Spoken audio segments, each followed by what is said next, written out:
Hello, everyone, and welcome to another episode of the Cottage Horrors Podcast. I'm Emily. I'm Scar. And we have a very exciting episode for you today. Yes, I'm so excited. We are wearing yellow. Does that give That's your any hint? hints? That's not hint number No. one. Hint number one. You can give hint number two if you'd like. I don't know why we're doing hints today, but we are. I don't either, but hint number 2 is buzz, buzz, buzz, buzz, buzz, buzz. No, it's not beekeeping. I promise. It's not. But wouldn't that be something if we were just like, hey, we casually became experts on beekeeping? Yes, I now own an apiary. Is that what it's called? Actually, if anyone would become an expert on beekeeping, it would be you because of your obsession with Sebastian Vettel. Yeah, and I was going to revolt, and I was going to revolt, and I'm like, no, I haven't a revolt. Yes, correct. That's actually incredibly on brand for you. He is beekeeping age for real. And I am there with it. But no, not bees. Bee adjacent, I guess. Ish. Kind of relevant. Today we're talking about Yellowjackets. It's Yellowjackets time, besties. I literally finished season 2 last night. So it's fresh yes. Off the deck. We are ready to unpack it all before season 3 drops. So just a heads up, there will be spoilers for seasons 1 and 2, and we will be talking about our thoughts for season 3. I would also just like to say that I have been trying to get Scar to watch this show for so fucking long. And she kept being like, yeah, I'll get to it. And now she's obsessed. Yeah. So you're welcome. I was correct. I knew I'd be obsessed. What did I always tell you? Like, yes, I know I love it. Like, this is why it was stupid, right? Because I just kept putting it up because I knew I'd love it. But here we are. I've done it now. So, and I did it perfectly in time for season 3. So there's no complaints. If anything, that was a big brain move by me. Yeah, that is true. So if you've not seen the show, but you are fine with spoilers, we'll give you a little overview of what the show is. So basically, it is a group of teenage girls. They are a soccer team, and they are flying to nationals, and their plane crashes, and they are stuck in the wilderness for, 19 months? 19 months. And so the show kind of cuts between them in the wilderness and their survival, and then present day of what their lives have become since being rescued. Yeah, that's all you can say without literally doing any spoilers, because anything else is spoilery. Yes. But it is very like Lord of the Flies-esque. Yes. It is a beautiful look into the teenage girl psyche. Mm-hmm. Definitely, and morality, and what does survival mean? Yeah, and if anyone's seen or heard of the film or documentary Alive, very similar vibes to that and that instant there. So I'm sure that will give a little bit of an inclination to what unfolds, but obviously probably likely inspired by true events that actually did, unfold to some people. Just a different group of people, that is.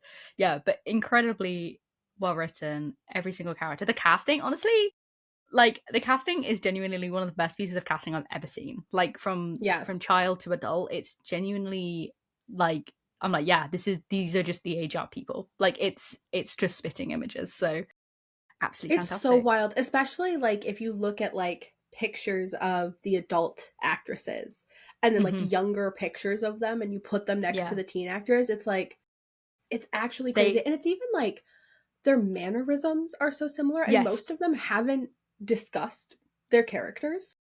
Like, actually, Samantha Hanratty, who plays young Misty, I don't know if she still avoids this, but I know initially she did not look at any of adult Misty's like scenes or anything like that, because she didn't want to know where her character ends up. She was like, I'm just gonna play this character. Yeah, I think that. So I think it's wild. I think that's very apparent, I would say, with like the young, like the teen timeline, if you want to call it that. They all seem quite like, they do lead. Obviously, they are so different, they overlap, but I can definitely see that some of the adult like timeline people have definitely seen a few things, because especially someone like, I guess we're getting into slight spoiler territory, but I'm sure if you've progressed this far, you get it. But adult Ty does a lot of, I know it's a very common gesture, but she does a lot of like crossing her arms in moments of like vulnerability and confrontation, which is something that teen Ty does all the time. And it's like such an interesting thing, because when you first spot it, you're like, wow, she does that fucking a lot, doesn't she? And it's like, it's clear that that trait has continued on, whereas like some other things, like obviously you do grow out of or you grow into, but it's like moments like that, I'm like, I think one of the most fascinating ones for me was for Misty, teen versus adult, and the way they push their glasses up. Yes. And the fact that they did not discuss this, they both just did this.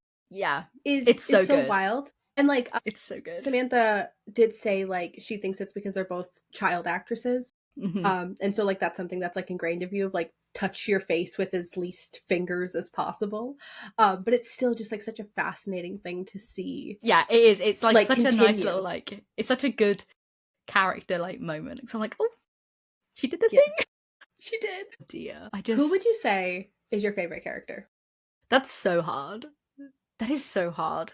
I know. Oh, man. I genuinely...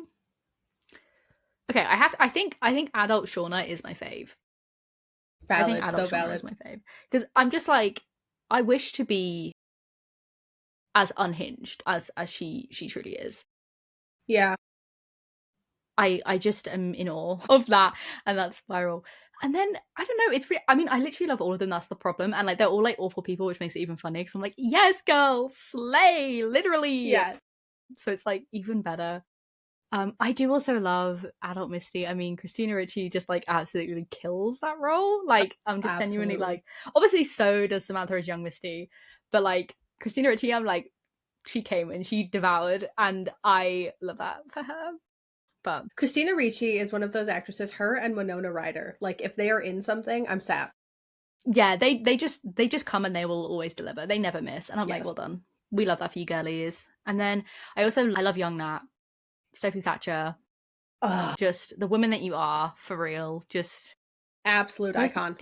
Blows my mind. Blows my mind. Yeah, the cast is stacked, like genuinely stacked. Like so much talent. It's bananas. And I'm like, yes, chef's kiss. Well done to everyone. Everyone literally carries every single scene they're in, and I'm like, yes. Shauna, wonderful. listen,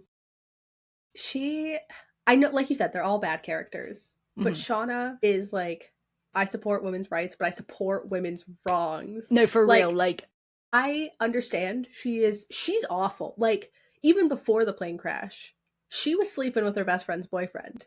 But like, she's my ride or die. Like, that's what I mean. I'm like, she genuinely is like so irredeemable. Like the others, I'm like, okay, you've done like some things, but like technically there could be forgiveness here. Like forgiveness could be held in some aspects. And like obviously there's some aspects of Shauna's character where I'm like, yes, forgiveness could be dealt with here. But on the whole, very irredeemable. Like, which is so funny to me. Because I'm like, yeah, and problem with that? Right. I don't, certainly. I'm like, okay, go. I'm like rooting for everything. Also, shout out to Jeff. All my homies need a Jeff in their life, because Jeff is literally, I know he's still inherently problematic. I know he did a big bad, but still, all my homies need a Jeff, because he really was like, ain't no one coming near my wife or my kid. We are together. We are twinning. And I have so much respect for that man, because he went through so much. The writing in the show is impeccable, and there's some great one-liners, but the "there's no book club" will forever live in my brain. It and was also clam bake, and it was delivered so. And then she was like, "No," like I just know this is like pretty much all their conversations. Oh my god, when they're in the diner and he was just like, "It was the strawberry lube." Yeah, I know. He has like no. He's just like so. He's got no brain cell firing in his head, and I have to love that. I would really love to see more of young Jeff. Same. I want to see like post-rescue young Jeff grieving over Jackie and like all of that, like, because it's such an interesting dynamic. And I think what was really like, I guess this is like kind of jumping way ahead, but in season 2, when he and Callie have that moment together, when she's like, and she's like, oh, I couldn't sleep, and he's like, this is like your mother's burden to bear, and like this is our burden, like my burden with her, kind of thing. And it's like, it's so raw and emotional, because it's like Shauna never told him anything. Like, I'm sure she did tell him some stuff, but probably like very very minimal. But he found out like through devious means, I guess. And has to shoulder that and never can really probably have an upfront conversation, not because he doesn't want to, but because it's like, how do you approach someone like you know what I mean? Like there's so much like, and again it's like you forget, like I know Jeff wasn't in the crash, but he was like heavily, like unlike the rest of the people at the reunion per se, he was like heavily involved with this team because his girlfriend and then the person he was sleeping with who like had his children like was there, and it's like that he never kind of got his own kind of like therapy for that. I'm sure he just kind of was like, I guess I'll just deal with it and then just do the right thing and marry this girl and move on with my life. And it's like there's so much unresolved trauma that he's just like, well, it is what it is. And I'm like, bestie. But it gets overshadowed, obviously, which makes sense. But it's just like, damn, there's a lot of shit going on here, guys. We all need to take a chill and have a conversation. Yeah. Jeez. No, Jeff he's such, and I know there's some people who have issues with like the male characters of the series, and how there's too much focus on them in a show about women. And like, to some degree, I get it. But I think that Jeff is a very integral part of the story still. Yes. Because of the interwovenness he has with both Jackie and Shauna. And I think that he's a great character because he is so ride or die for Shauna. Like, he is like, that is my wife. I don't care if she kills a man. I'm protecting her. And like, I think he's also like ready to go to jail for her. Like, he is a true ride or die husband. But I think also the focus on men, like I do understand that, I do get that, but I think also like it's very telling because like I think from a societal perspective that is the push that's had. Like I'm certain that people like someone like Jeff has been constantly approached as the husband of Shauna to give insight. Like I'm sure that's the way it is, and I'm sure Kevin as a police officer has had plenty of questions about being friends with people who were part of that crash. Like I think that's also a part of it where it's like, yes, they never shouldered that inherent burden, but they're going to be forever forced to be part of the narrative. Like look at how everyone was at the reunion. They all want to be part of something they weren't, because it's like, well, we knew each other. I'm like, that's not quite how it works. Yeah. But it's like that's kind of the inserted narrative that people give themselves, and that gets pushed on people. But like you said, I think they are integral. Like Jeff obviously the most, but I'm like, without them, I think the tensions and stakes that you have do somewhat get like lessened, especially revolving Shauna. Like otherwise I'm like, well, because I think that's the thing, right? Is something forever like haunts them from the wilderness. And it's very fitting that Shauna is haunted by men, because that's inherently what caused such a divide between her and Jackie in the first place, which ultimately led to Jackie dying. And now what happens again? A man again like gets in the way of another relationship she has, like, and you know, like the constant cycle will forever repeat itself. It's like destined to happen again and again and again. And I'm like, bro, this woman can't catch a break. For sure. So I'm curious, kind of jumping back a little bit, we'll get into Shauna and her affair. I'm curious, did you think Adam was anyone? So I initially thought that Adam potentially was like some sort of cop. I was like, he seems a bit sus, because I'm like, okay, because he was just like a little bit of a weird man, and I was like, you're a little bit of a weird man. But I did not think he was the blackmailer. It felt too convenient in the sense that I was like, but then the thing that was like really funny is like the way that they try and really hard sell you on it when he's like outside Shauna's house at like 4 a.m. and she's like, what the fuck are you doing? And he's like, I was waiting for you. And I was like, that's a bit odd. Like, just there. Because then I was like, that's really convenient. Like, that really conveniently plays up. I actually thought, my initial thought of who the blackmailer was Jeff. I remember sitting in the front room being like, oh, I think he's weird because he was so dodgy. And I was like, he's doing something. And I didn't think it was cheating. I was like, I don't think he's having an affair. I think he's doing something else. I think he's like money laundering. I was like, that's some like weird like businesswoman. It's probably like the furniture store manager, whoever the fuck she is. Like, you know what I mean? I was like, it has to be some sort of like an affair is too obvious kind of thing. Like this is how the trap gets played kind of thing. Like Jeff's trying to catch Shauna out in an affair to like whatever. And then when it was him, I was like, wait, I didn't want to be right. I now like Jeff. And I was really sad. Okay, so two things. First, I would just want to go back to Adam for a second, because I and other people wondered if maybe Adam was Javi. Some way, somehow. We were like, me and my mom and my sister also watched it, and we were like trying to like connect dots, and we're like, could he be? Could he not be? Like, wouldn't Shauna recognize him? Maybe not. Yeah, but so that would have been crazy. That was the whole thing. I thought he was the second thing, some sort of fishy man, but I was like, I don't know what you are, but I don't like you. I still think like we still need answers on him. He's going to come back. Like that loop has it evidently hasn't ended. That cycle has not ended. It's kind of resolved, but we haven't seen the like full resolvement of that. But yeah, I think it's definitely gonna come back to. Well, it's gonna come back, I'm sure, to cause more chaos. Second thing, Jeff and his blackmail. First off, we love Jeff. What a fucking himbo though. Because Jeff, what the fuck, bro? I know he doesn't know that his wife is still talking to Taissa and to Nat and everything. Mm-hmm. Like, as far as everyone is concerned, they don't speak to each other. Clearly, we see that they do. But what do you mean you're going to blackmail some of them, but not your wife? Red flag number one. Yeah. Red flag number two, why are we going after Natalie, the drug addict who fell off the face of the planet? And we're not going after more so. Like, I know Taissa is involved, but why is she not your main focus? The woman running for senator and was a lawyer. I think it's because from a power play perspective, if he's read those journals, and I guess we don't know fully where Nat's character and arc is going to lead in season 3, but from kind of where it's been built up at the end of season 2, we can kind of understand that she's taking a more forefront role in the wilderness. Yes. I think from a power play perspective, who has the most inherent guilt on their shoulders aside from Shauna? It's probably Nat. So from a perspective of that, like, can you break her down? As awful as that sounds, potentially.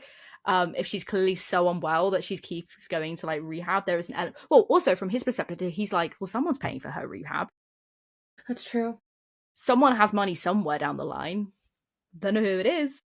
I don't think Jeff really thought it that far through, though. I think Jeff found people who still lived in the area and was like, they'll do. So I know. I'm just saying.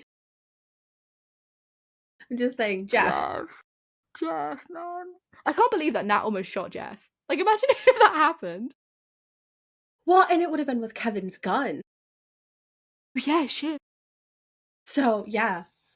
That would have been so funny. What a bag of worms. Well, not funny for Jeff, but it would have been funny. Because it would have been like, guys, what are we doing here?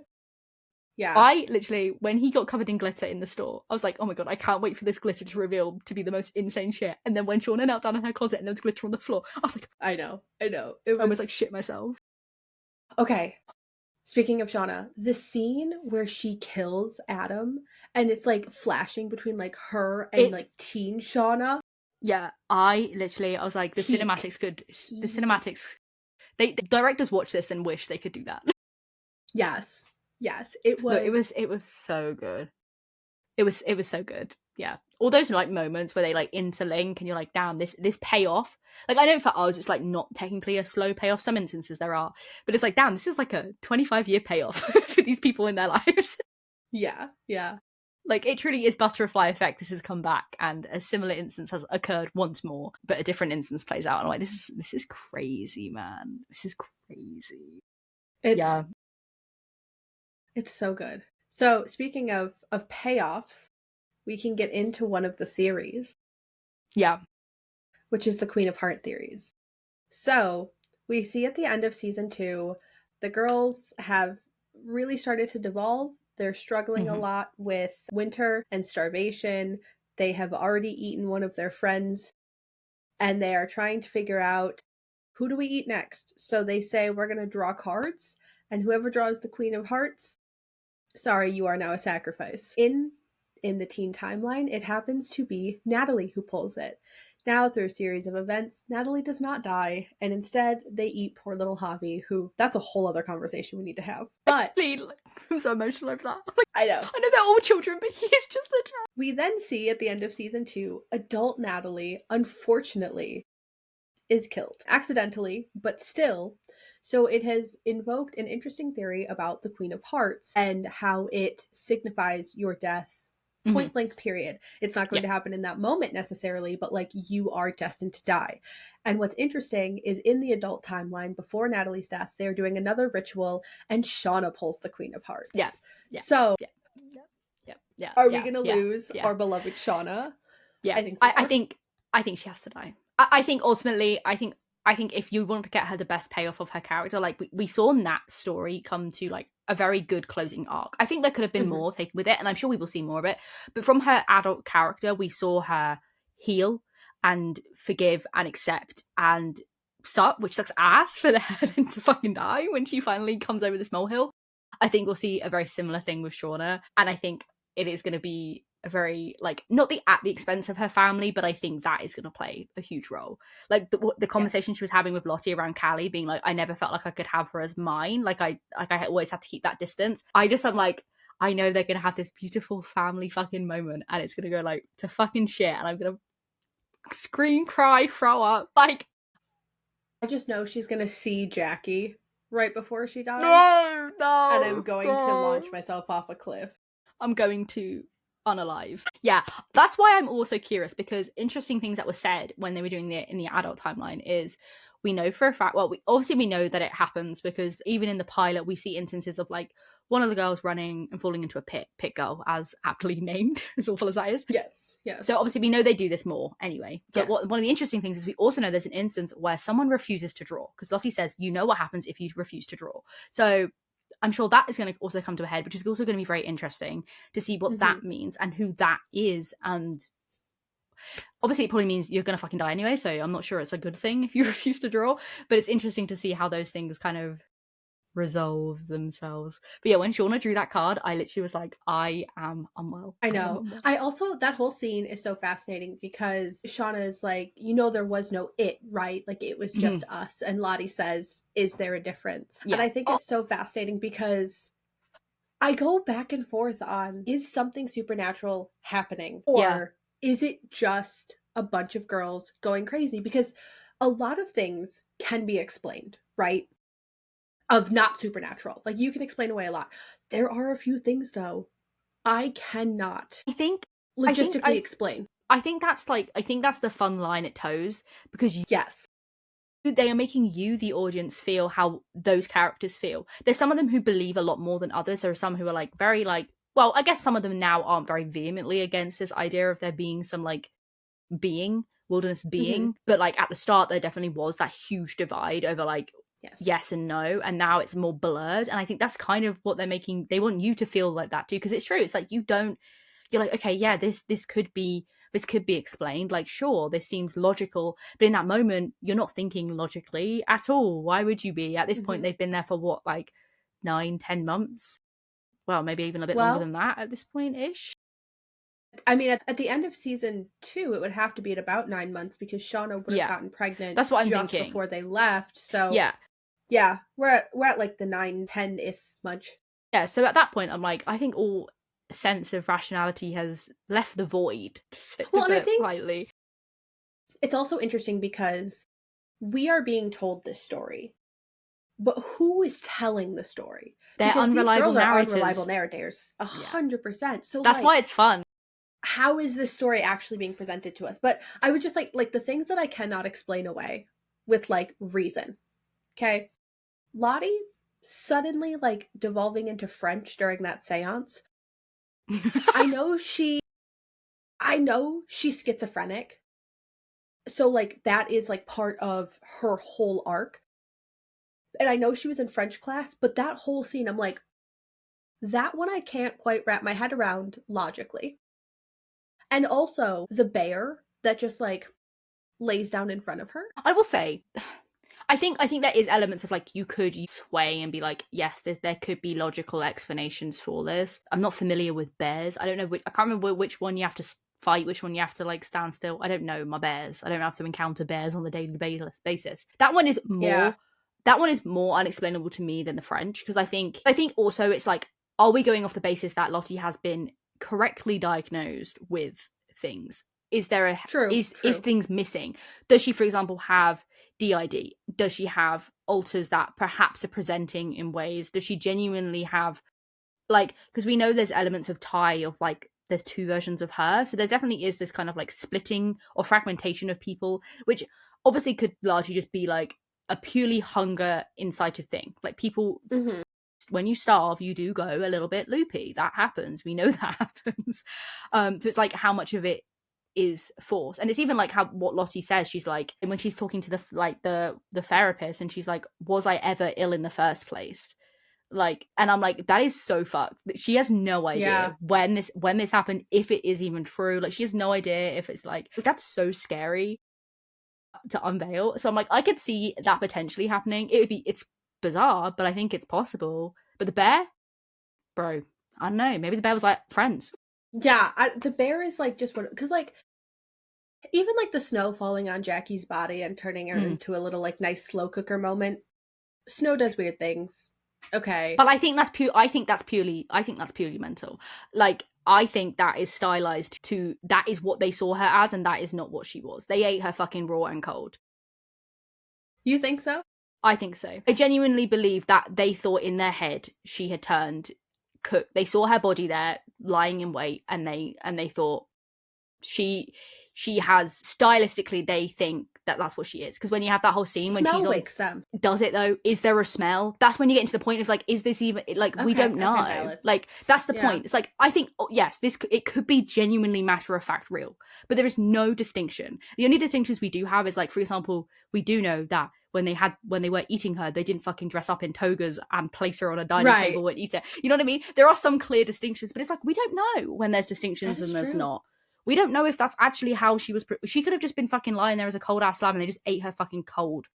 Shauna ate her dead cold ear. Like, it wouldn't surprise me if they just ate her raw off the bone at that point. We love snacky, so like, I'm like, I don't know, man. I don't know what they did to her. I don't know if she was actually cooked or she just was there. Just an ice pop on the floor. Like, we don't actually know. I feel like though if she was cold, it'd be a lot harder to like rip her up. I agree with that. I would agree with that sentiment. But then I'm like, it's one of those things where it's like, we actually have, like you said, because they're unreliable narratives, we're like, did a smell actually wake them up, or was hunger what woke them up? They were hungry. That's fair. They went outside and they were like, well, there's a fucking woman on the floor, so yum yum yum. Yeah, I will say though, the next like day when Ty like has a breakdown and it's like, something ate Jackie, and Van's like, we ate her. Apparently that's what I mean. You ate her face line was improv. No, I know, that's so fucking scary though. But I'm like, that's what I mean. Like, if they can have this moment of like true like blackout, like we have no, it's like, how much are they seeing what they want to see, and how much is true? Like, because it's like, if you are hungry, people eat dirt because they're like, they start hallucinating to the point where they think like this is food, or but it's like, that's the problem. It's like, did this happen, and was it a gift from the wilderness, or is it just like, we want to eat, so we'll eat? You could play it both ways, and I think either way it's like, woo. It's hard with Ty though, because we know she sleepwalks, and we know she has moments of like blacking out and stuff, so that one is a little bit harder. That's true. Yeah, I think that's the curious thing, is like, we have like no, I guess we do know that she, like, they only leave her bones. So there's definitely some element of like, that is all that remains. But I don't know. But that's why I think it's hard, because the lines are so heavily blurred, where you're like, it's like with the mouse. You see this mouse and you're like, oh shit, she has a mouse friend. And then it turns out the mouse is fucking dead. I'm like, bro, this mouse has been dead the whole time. That's like 4 months you've been feeding a dead mouse. Yeah. And it's just dead. And it's like, it takes time to pick it up for her to realize, oh shit, my mouse is dead. Yeah. So I'm like, can you just, like, clearly there is huge hallucinations occurring in this world. On with hallucinations, but also with theories. What are your thoughts on the pomegranate theory? And do you know which one that is? I don't know. I don't think I've seen that one. The pomegranate theory has to do with, we see a few instances of characters in like a dream state. Okay, we see it with Jackie when she's outside and she dreams that they let her back in and they offer her hot chocolate. We see it with Lottie when she is succumbing to hypothermia and she dreams that she's in the mall. Yeah. And we also see that whole dream sequence with Shauna and her baby, and she's trying to breastfeed the baby. And it is pointed out that in each of those dreamlike sequences where someone eats, they then die. Lottie is the only one who doesn't actually eat any food. She's offered food, and Laura Lee actually stops her and says something like, "You need to go back."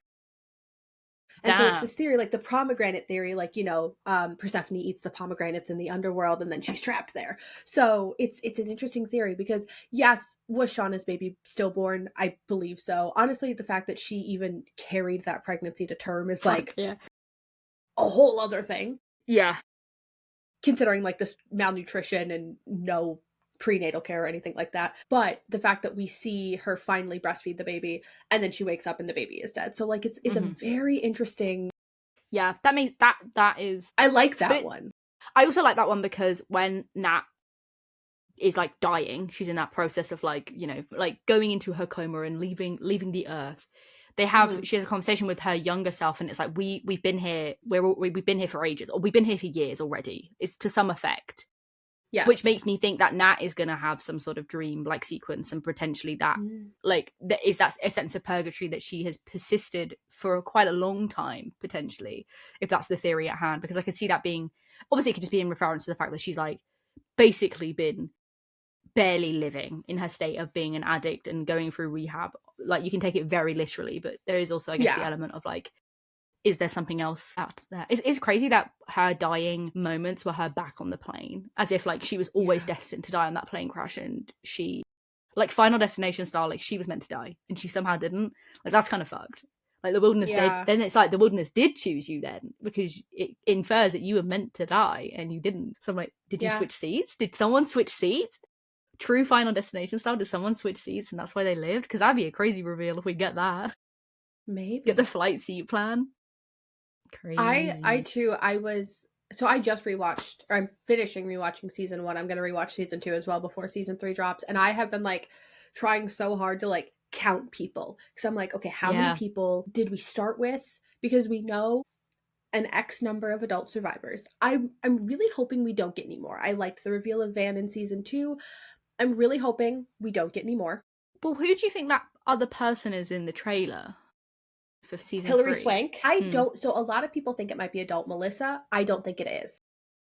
That's what that's what I'm thinking. I'm like, it's her, but then I'm also like, is it though? Like, is it just some woman? So the thing that I saw a video of another creator talking about this on TikTok, and she made a good point of that character, whoever Hilary Swank is playing, is looking at someone and says like, you guys really are insane. If that was Melissa, she would already know this. Yeah, but maybe they're more insane than one would be led to be thinking. But I would agree with that sentiment, yeah. That seems like an odd choice to say. I think it's very possible that she's related to one of the girls. Yeah, true. That'd be cool. She could be related to one of the soccer girls who died, didn't make it back, whatever. Or she could just be like another like reporter situation.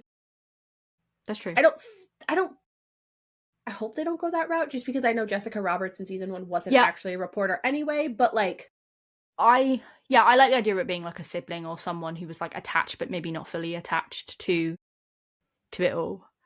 Because I think it's also very possible it's been 20 years now, and I think in a lot of instances they could have like kind of forgotten about it until Taissa starts running for Senate. She is putting herself back out there. Well, that's the thing, isn't it? Her and Shauna have a conversation about that of like, we agreed to stay out of the spotlight because putting ourselves in the spotlight opens up questions. It reminds people what we did and what happened and how many didn't come back and everything like that. So it's very possible that seeing Taissa again was like, you know what the fuck happened to my sister or whoever it is, you know? Yeah. I want answers. I think it's interesting as well because we've had instances, less actually, to be fair, I don't know if we ever got it in season 2, so I guess it would infer potentially that we do have all the adult characters, because Ty made a point of continuing saying like the others, like, which I'm assuming at that point she was referring to Travis and Van, but maybe there is someone else still kicking. I guess we don't know.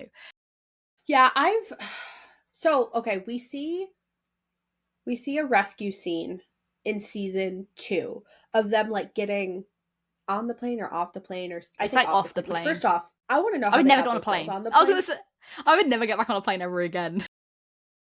I saw someone say maybe they sedated them, which like valid, because I don't think. Yeah, I don't know if I'd willingly get on a plane after that, but that's just me. Yeah, that's a whole other thing. But so when they're getting off, they keep it very covered. Yeah, but I think you we don't get really glimpses know. of some of them. But like I've been trying to like count. I even Googled like how many people are on a soccer team and like looking at the people who died in the crash and everything like that. This is the thing, because the numbers are skewed because they took more. So they took more people than probably. Well, I don't know. This is the thing. So it's problematic because on a soccer team you have 11 players. Right. And then they had Coach Ben, and then the other coach, I forgot his name. Coach Scott. Coach Scott and his 2 children. Mm-hmm. So on the basis there's like how many is that? 15. But and then 2 pilots and the 2 pilots and the flight attendant. So that's 18 people. But then you wouldn't just fly with 11. You'd fly with prop. The thing is, it's like it's hard because it's school, and I'm like, I don't actually know how many people you probably take to nationals, but ideally you'd want a bench of at least 6 to 8 usually. Yeah, it's hard to know exactly. I would pinpoint that there was a minimum of 22, upward of maybe 26, 27 people on that plane. Not every seat is filled out, but it's also quite a big plane. We know that some of them had no one next to them. So I ballpark it around there if I were to make an assumption. But they keep it vague on purpose, though. It's also hard because they recasted some of them. Yeah, that's also tricky. Some of the like more background characters got recasted between seasons 1 and 2, which some people are like, how do they keep adding people? I'm like, they're not adding people. Those people, no, it's like, yeah, they just exist. They're there. They're just becoming more prominent. Like you see Melissa, the actress for Melissa. Yeah. She's in season 1. You can see her. Yeah. At different points. So like she's not new by any means. They're just giving more focus. They also start wearing things that make them more distinctive. Melissa starts wearing. You see Melissa and like you start seeing them wear things that point them out more. Because if you notice, like the main kind of crew, they all kind of wear like. I mean, they all still wear coats and stuff, but they have like quite distinct pieces around them. But then you start seeing them like when Laura Lee was getting her moment, she started wearing a lot more. You would start seeing her wear coloured cardigans instead of her white cardigan, which I thought was quite interesting to try and pull your attention to her. So it's things like that where it's like you can see them come more into the forefront. It's like you're going to come into the forefront and get your storyline, and then you're going to die. We love that. Going back to Hilary Swank, though, another reason I don't think she's Melissa is the eye color doesn't match. That's also true. And we know they focus on that because young Misty and young Shauna, the actresses, have blue eyes and they both wear brown contacts. Yeah. That's true. Yeah, I think it's interesting. I kind of agree with what you were saying. Like, I don't really want necessarily any more adult characters because I think it's then hard. Like, it's like I think they've done a really good job fleshing out Van with how, like, given the fact that she only got introduced in season 2, but like it's clear that she's still well off the mark of the others. But then I guess you can also be like, well, she is more like reserved, so it kind of plays out that way anyway. But it's like you can definitely see that she's like less developed, and that's not like an insult because she's still very well done. But like obviously because she's had less time, she's had less kind of. We've only ever, and I think also very interesting. We've never seen her out of existence of Tai. She's always been in existence of Tai. She's forever connected to her. Like, genuinely a shadow that sits. Because I said one of my things that I first thought when I was watching it, and I guess now technically isn't true, but I guess it is depending on how you view it. But I was like, it's interesting because all the pairings are being split up. So you had Shauna and Jackie split, and then you obviously had Travis and Nat split, but I know now Nat has also died. But I guess you also have Lottie and Nat being a pair as well, and also technically Nat and Misty, but I'm more thinking teenage wise. You had Laura Lee and Lottie, like you, and Kirsten and Misty, like you have these pairings and they all just start to like split off. I guess the coach and Nat would also be another one. They all start splitting off, and the only pairing that has persisted is currently Time Van, which I think is very interesting. Probably not for long though. I know. I want more, and I'm sure we will get it because if you think about it, so we're at the end of winter 1. Mm-hmm. So we're coming up on a year. So we've only got like 6-ish more months to go. Season 3 has spring for sure. Mm-hmm. Yeah. I think we're gonna have to get another winter, or at least partial winter. Well, if they left, because so they. That's the other thing. We don't know when they left.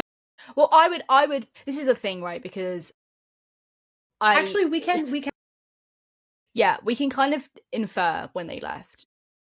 It would be fall. Yeah. Based on the fact that Allie is talking about homecoming and how she got asked. And homecoming also, in America is... Yeah. And also the American soccer league seasons are January to, like, they are year concurrent. They aren't summer league played. They are league concurrent. So it would make sense that nationals would line up at the end of the year and not necessarily in summer. So yeah, it being fall would make sense. So yeah, we'd probably get like maybe a touch of winter, but I think largely we'd be entering winter, spring, summer. It'd be like tail end of summer-ish. See, the thing is, though, they have to go through another winter because we have to get Pit Girl and all of that. So there needs to be at least a partial, because they haven't fully. Yeah, but they're still in winter. That could literally be the first thing that happens in season 3, because they've just moved. I don't think we're there. Moved house. They've just moved house. I don't think we're there yet, because there is. But we know they start doing. But we know they start doing the sacrifices, though. We know they're doing the draws. So is it that really big of a step up? I guess not. I know what you mean. I understand your sentiment of it. It feels. But then I'm like, it feels too ritualistic. But then I'm like, is it? Of all the seasons to be found in, winter is not the one. You know what I mean? Yeah. Like, from a realistic standpoint. Also, taking into consideration, though, I don't know if we know exactly where they're at, but they're presumably in, like, the Canada mountains. Yes, seems likely. Winter's gonna hit faster there. Like, the more north you That's true. The faster winter comes in. That's true, because winter has primarily taken up the far majority of the time. Yes. They had a bit of, like, season 1 was obviously a little bit like foolish, but yeah, winter has been like their mainstay. So I would agree. I think we'd probably creep back into it. I also just think slowly creep back into it. Based on what they're wearing in that like opening, there's a lot of animal furs that they're gonna need to get in spring. That is true. They're not gonna have those. Yeah, that is true. I think this is interesting because I think we're kind of going to get like a peak and a trough again, because I think winter, obviously, rough old time, very cold, not a lot of food, miserable times, very dark, boo, we hate that. So I think actually we're going to kind of see them. I know they're already kind of like at that point where like, well, we kind of already eaten people, so they kind of like are like past the point of no return. But it's like now game is back on. Like they have other food sources. I think we'll slightly see like a little bit of a curve back up when they kind of like not return to normalcy, because I don't think you can. But like I think there's an element of like we'll kind of see them peak up again, and then as soon as it starts getting cold again, they go back into their old ways. I think that is the cycle that gets repeated.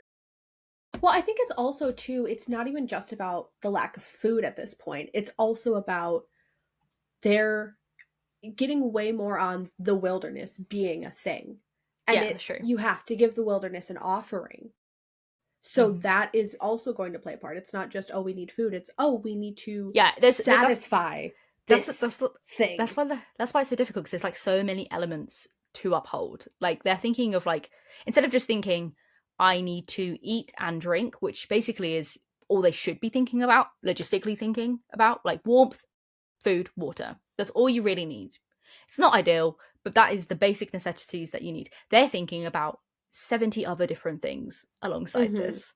And I'm like, this is where things become bad, because your priorities are skewed, and you're also worrying like inherently about the well-being of everyone else. And, you know, obviously I understand that. But there is a part of me where I'm like, I kind of don't give a shit about some random person. Because it's clear they have their cliques, right? And it's even what Van says, like, if you don't, like, to Travis, like, if you don't fucking eat your brother, you're fucking dead. Like, I'm sorry, that, like, there was so no remorse in that statement. I was like, that is cold as. Yeah.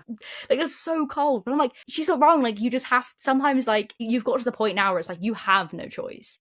Yeah. You literally have no choice. You can, like, as you're saying, you cannot be ashamed, because that's not fair. I'm like, you're right. No one can shame you. There's nothing else you can do, but it's like so fucked. And also, I think interesting, one bit of payoff that we haven't had, and I'm interested to see how it comes back. And maybe it won't. Maybe it's just me and my little silly brain. But there's an instance when Nat and Travis are looking for Javier, and they're looking and they're searching, and she ties a ribbon to a tree. And I know that's just her principle of like, we know we've searched here. It's the only time we see her do it. And I'm interested to see if we're going to see that ribbon on that tree again. Because it just felt like it was so intentionally shot. You didn't have to show us her doing that. You didn't have to show us them marking where they've been, but you actively chose to do it, and you actively chose not to show them searching anywhere else aside from like basically this one area where they hit this like northern wall or wherever.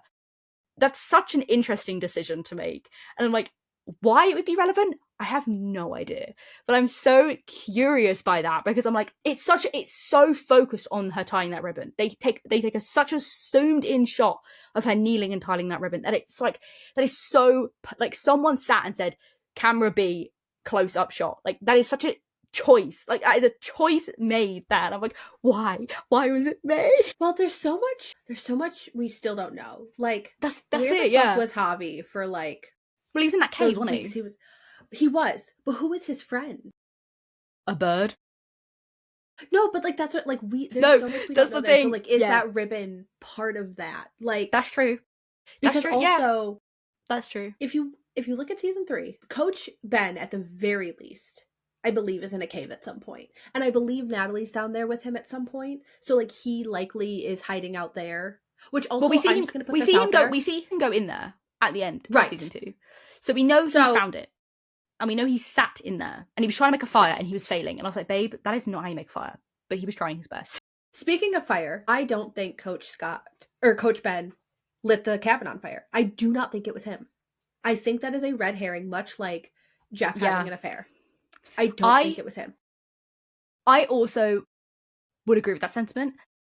Because I think the way we've been led to believe him, he's so morally sound. He is meant to be the golden person. He has done nothing. Yes. Obviously, he's done some pretty shitty things still. He was a bit of an asshole to Misty. I mean, I know everyone is, but that's beside the point. Yeah, beside the point. You know what I mean? Like, just because she's a dickhead doesn't mean you won't necessarily have to be a dickhead back, but I get it. She was a little creepy, though. She was. I'm not excusing her behavior, but I'm just saying, like, you shouldn't do this to a teenage girl. You should just be... you are a grown man at the end of the day. You know what I mean? Like, you're a grown man.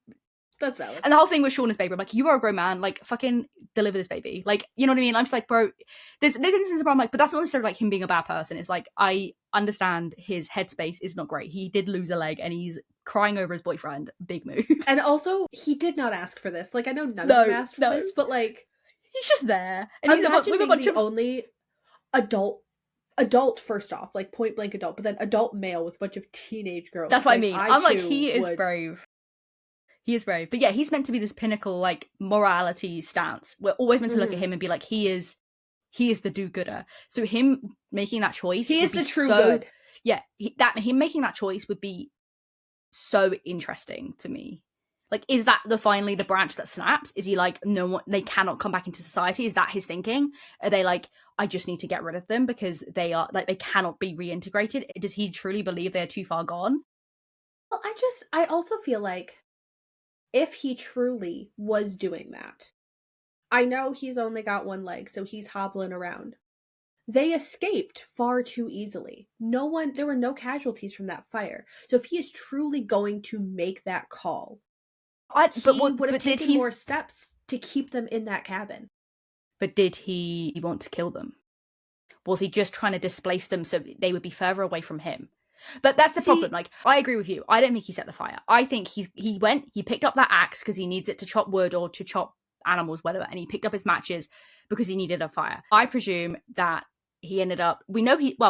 I don't believe he had those matches on him when he's trying to set that fire up in the cave, because he does it with 2 rocks. He's trying to create a spark. Are we led to believe that there was only a few matches left and he used them to start the fire? Potentially, that's kind of what they're trying to throw at you.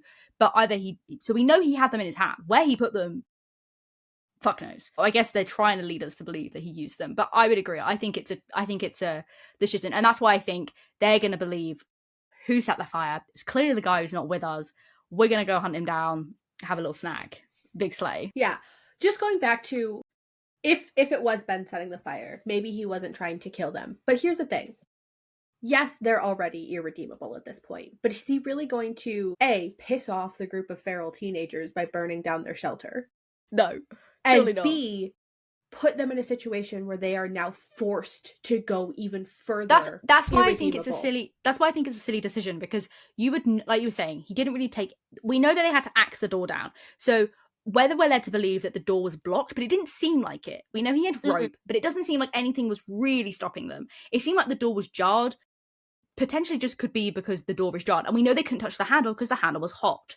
So it's not necessarily outside of the realm of possibilities, and things expand when hot. So it's not necessarily out of the realm that this lock got busted in the process of this fire. It's also an old building. Yeah, I'm like, I agree though. I'm just like, it doesn't make sense to do that to them. You know, they are currently satiated. They're having their little ritual. They have a new queen. You know, it's someone who's actually on your side. You and Nat are pretty tight, you know? You don't really have any problems there. I wouldn't necessarily feel like I'm the first coming to it. They just had a nice meal. They probably have some of that meal left, despite it being a tiny body. They probably have some left. I feel like I just let them do their thing. I'm just like, ta-ra, guys, I'll see you maybe in spring. I'm actually going to go sit by myself, thanks. I think, so the fire, who started the fire? Two thoughts. Number one, we know Thaisa sleepwalks and does weird-ass shit when she sleeps. Okay? So that's number one. That's true. Number two, and maybe this means nothing, but who is a character that has had 2 instances with fire and come out on the other side? And who was the last to leave that cabin? Yeah. Van. Why would she start it? We don't know. But, or is she protecting Thaisa because Thaisa did it and she saw her? Like, because the matches so many things. It is interesting, right? Because the matches were outside the cabin. Mm-hmm. Why? They have a fire inside. Why are your matches outside the cabin for? But we know they're outside the cabin. Coach goes up to the window. He sees them bow to Nat in this whole beautiful little ritual thing. He takes the axe out of the stump, the rope off the stockpile of wood, and he picks up the matches. Why are the matches outside? That makes no sense. They should be inside the cabin. So they are out there already.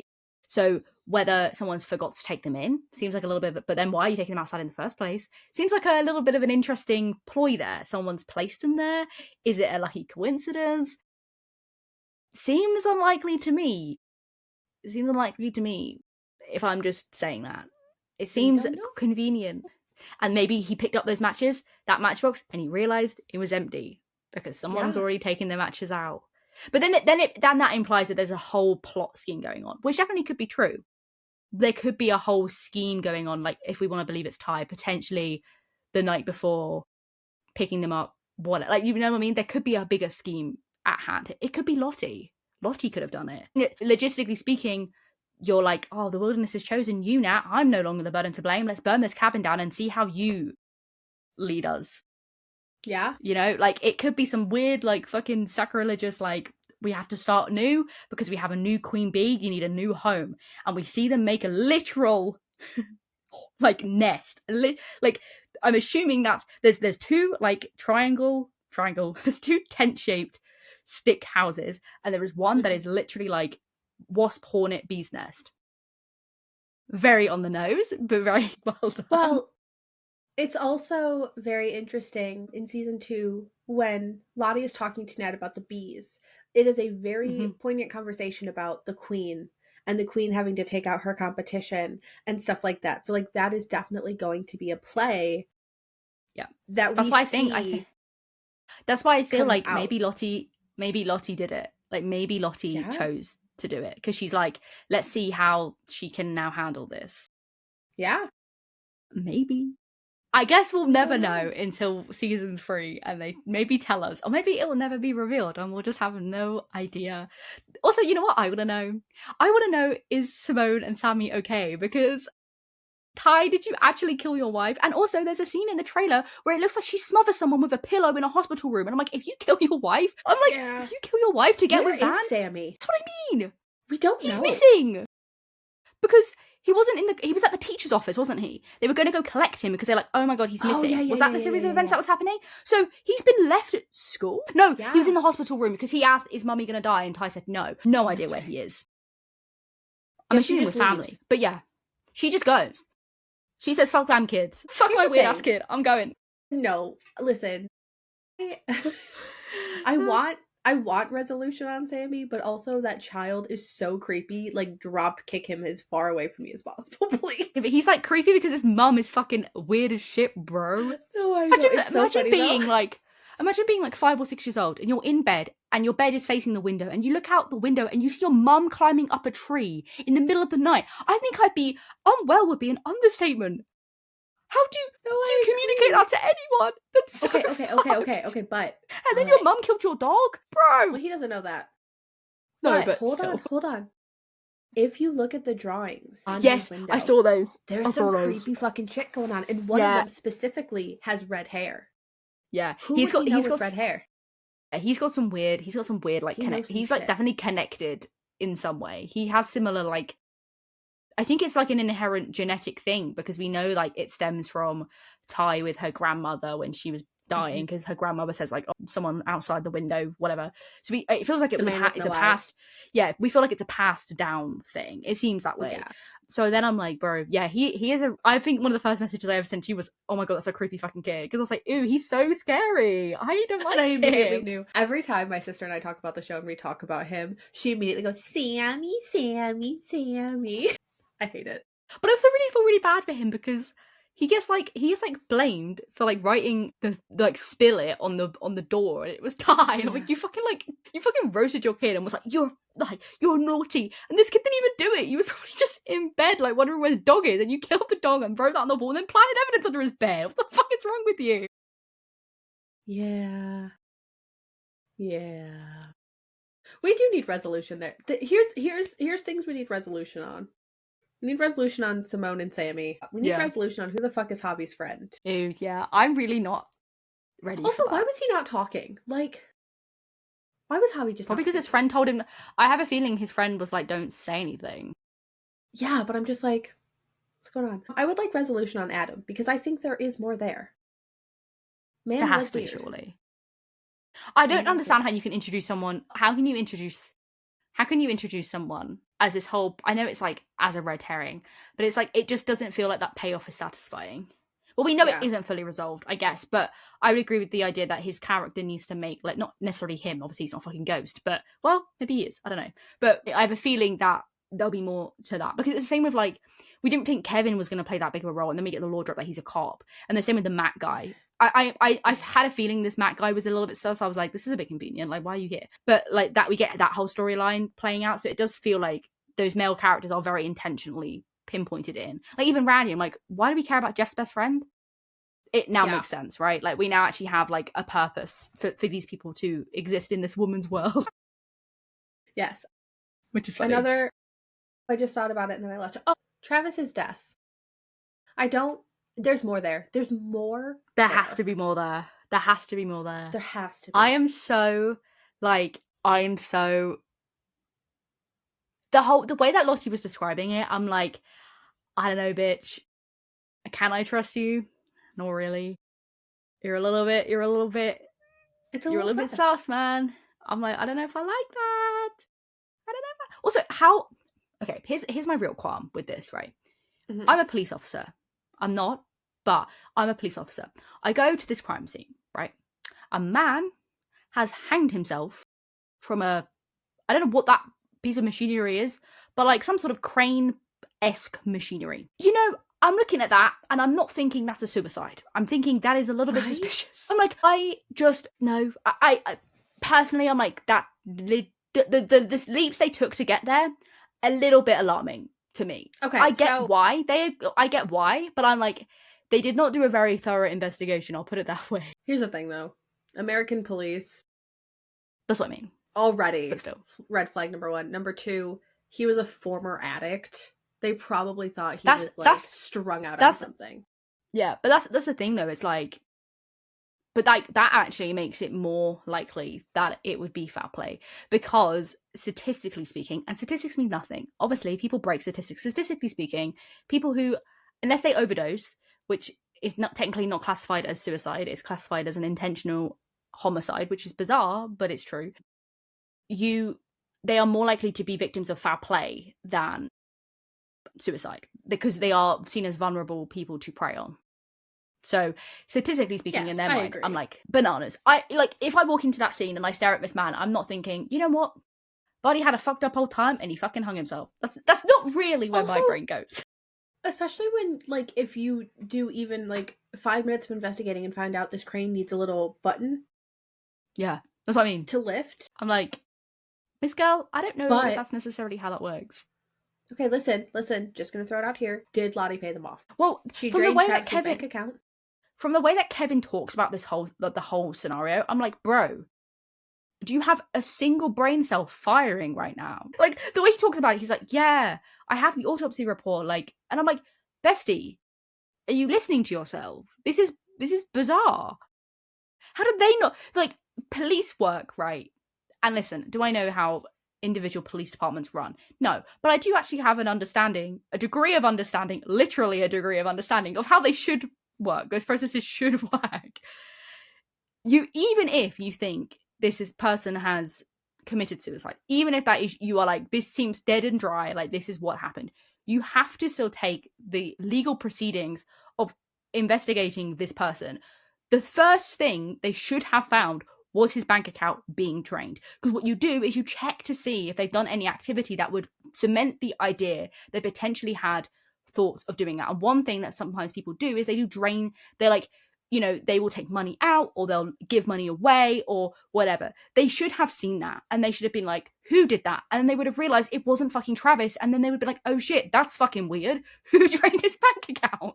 That's the process they should have taken. They should have been like, did he do any suspicious activity leading up to his death? Oh, funny, his bank account's empty. Let's do some, but no.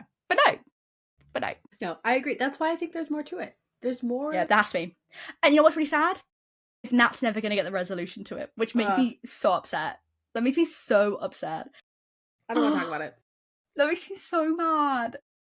That makes me... Because Lottie's going to, like... Because the whole, like, Nat was right about something. And I'm like... Because maybe Lottie truly, like, stumbled upon something and was like, holy shit. Like, I genuinely could believe that she is an innocent party in this and was like, oh shit, I need to protect Nat. Like, this is going to go balls to the wall. Like, something's really dangerous is happening. I can fully understand that sentiment. Because her and Travis do seem to be, like, relatively close. Like, Lottie and Travis, that is. So I could see that sentiment being having. But then I'm like, girl, I'm like, who's coming for me next? You know what I mean? I'm like, I don't know if I'm safe here, guys.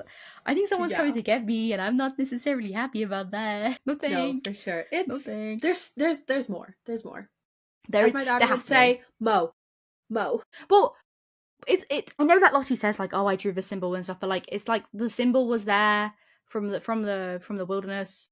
That was also on the postcards, which I know was Jeff. But like, you know what I mean? Like, there was these seedings of like something like of something there, and I'm like, I just don't understand how it can be nothing. Like, I don't understand how you can have this big exhibition point and then it just be like, yeah, suck to suck, I guess. I'm like, no, I just don't see that happening.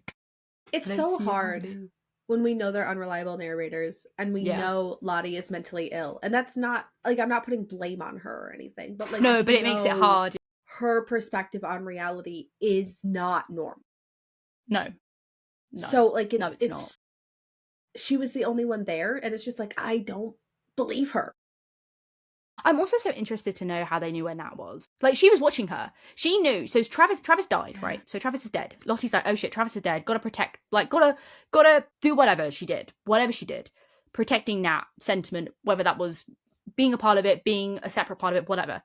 Was then, I'm assuming, literally following her as Misty was, but without the cameras. Like, that is so interesting to me. And I know it's also because the whole, like, the note of, like that, like, you were right about something kind of thing, sentiment, whatever. But like, this is so interesting because I'm like, you knew, and you were watching her like through her window as she was gonna like shoot herself. Like, that's some crazy ass timing, if you ask me. Like, I don't know, Chief. Like, how much were they being followed? Was she being followed when they went to Travis's house? Like, I feel like there's so much there that I'm like, what's actually cooking here? Because we don't know. Like, she just is like, well, I stole you. Lottie's running a whole ass cult. Like, how? It's a wellness retreat, actually. It's a cult. It is a cult, yeah. How much does she, like, already have, like, her fingers and things? Like, well, surprisingly, it seems like quite a lot, because when they're like, when Walter and Misty are trying to find it in there, and she's like, oh, do the purple people come here? And the woman's like, yeah. Like, seems like they're quite, like, yeah, you know, they're not necessarily shy about what they're doing. So, which makes it quite interesting. And we know she goes to a psychiatrist, and we know she goes to the bank. Those are the two places that Lisa says that they go, which I think is two very interesting places to go. So therapist makes sense, but why are you going to the bank so much, girl? You withdrawing money from your from your parents' bank account? Like, what's cooking there? Like, why are you going to the bank so much? Is it Travis's money that you're using? How much money did Travis have? Surely not a lot. Maybe some life insurance money from his dad and his brother, but I wouldn't imagine quite a lot of money. So I'm like, why are you going to the bank like every other week just when you sell honey, bitch? What are you doing? Well, her dad had a lot of money, so... But that's what I mean. But then I'm like, yeah, but how much money could you possibly be... Like, why are you going to the bank all the time? Like, I'm assuming you have cash on hand, but then I'm like, what are you paying for? Like, what are you doing? You know? I'm like, what are you doing? Listen, actually, more information on Miss Lottie Matthews. One of my favorite moments of the entire show is when Nat and Lisa are going to go sell honey, right? They're going to go sell the honey at the farmer's market. And they go to Lisa's house because she wants to see her fish. And Nat puts that fucking fish in her mouth. That might actually be one of the best moments I've ever seen on TV. I'm like, that is when I'm like, Nat's character has truly now, that is the tide of change in Nat's character, is when she saves that fucking fish. Whether it was number 14. As soon as they got in the car, I was like, that fish is in her mouth. Yeah. And she just spat it out into a cup. But the poor fish. The fish is going to like miss Nat. The fish doesn't know why Nat's gone. She's looking after it as well. I'm so sad. That was one of my favorite things. It's like, she has that fish in her mouth, and then she spat it out, and it's like, she fucking stole that fish. Yep. She fucking scooped that fish out of that fish bowl and put it in her mouth. She committed, and I love that for her. I was like, she barely knows Lisa. She tried to stab her, and she's like, I'm saving this fish for you, girl. Your mum's an asshole. I'm saving this fish. Just a very random thing also as well that I just want to throw out there, unrelated to the fish thing, is the fact that they recasted young Kevin after the pilot. Did they? They did. I must have not processed this information in my head. Because I remember when it even happened again as I was rewatching this season, they have him in the first episode, because him and Nat and that other guy, who I don't think ever, like, nothing ever happens with him. He doesn't. We never see him again. Which, whatever, you know, not everyone talks to everyone from high school. But they're there. And then it's like, what is it, like 4 or so, when we see more of like Natalie's history with her dad and her mom and everything. Yes. The man who walks in with her, I was like, who is that? That's not Kevin. Yeah. And then they say his name is Kevin, and I was like, he got significantly cuter. Fair enough. Maybe they were like, oh shit, we need we got to make him a bigger role. I don't know. I don't know how they. And it was probably, with most TV shows, pilots are filmed and then things change because they film the pilot and then they're like, hey, we want to make this show, and then somebody picks it up and they do it. Like, I know actually young Natalie, Sophie Thatcher, has talked about she was doing like a very strong like New York accent in the pilot, and then after that she's like, what the fuck am I doing? She was going based off New York. She was going based off of Natalie's last name, which is like, what is it, like, but yeah, I don't know how you pronounce it, or whatever. Yeah. Which is like very like Italian, so like it is very New Italian. York makes sense. She's a fucking mobster. Like, okay, bitch. Who knows? At this rate, that wouldn't surprise me. Yes. Yeah, there's like some really like more lore that has to drop, and I'm like, guys, are they gonna be? How many seasons are gonna be to give? Like I'm like, how are you gonna unfold all this lore? Hold on, they have it. Five doesn't feel like enough, though. You know what I mean? Like, given the amount of like webs you have to unfold, still. Yes and no, because like they're probably gonna get rescued, I would say, and like either end of 3.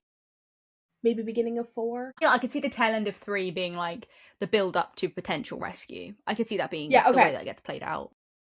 The creators have said they have 5 seasons planned. So like they have the full story done.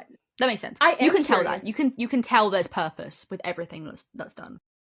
I will say I am curious if, and not to say that they are not brilliant writers who clearly like know how to like loop things back in.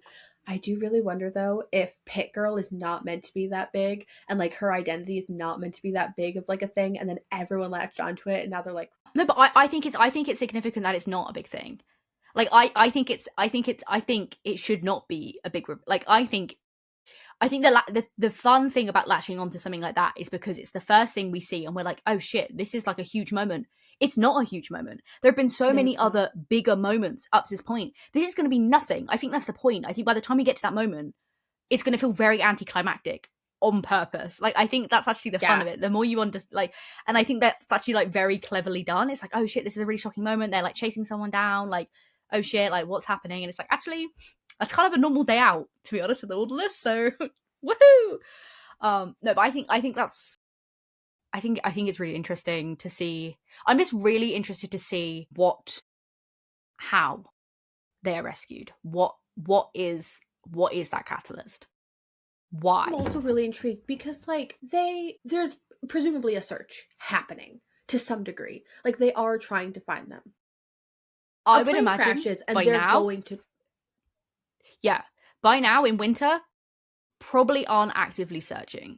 No, I know. That's what I'm saying. But that's why I'm like, 18 months, like, and that's not to say, clearly cold cases, they try and solve them. But, like, it seems so fascinating to me that after 18 months, they're finally found. That's what I mean. Something has to happen. Like, yeah, this is why it's interesting, because the fire, right? And maybe we'll see the ramifications of this. The fire on that cabin, they aren't stopping that. That's going to continue to burn. It's going to continue to decimate the forest around it until it naturally comes to a head. When that happens, I guess we don't know. Probably until it reaches a body of water. We know there's a lake nearby. It's currently frozen, but that would be my logical assumption. Is that, like, I mean, I guess it depends, like, how big this fire is. But it depends. Well, it depends. It depends on the blaze of this fire and how much wind there is. If there's wind and it's carrying it through the trees, it doesn't matter if it can't touch the ground, if it can get, like, enough height. Yeah, I don't think it's necessarily going to burn the whole forest down. Wet wood doesn't. But the cabin was wet and it's still lit on fire. You know what I mean? Like, there is an element of, like, I don't think it's necessarily going to decimate the forest, but I think it's like, are they going to potentially? Because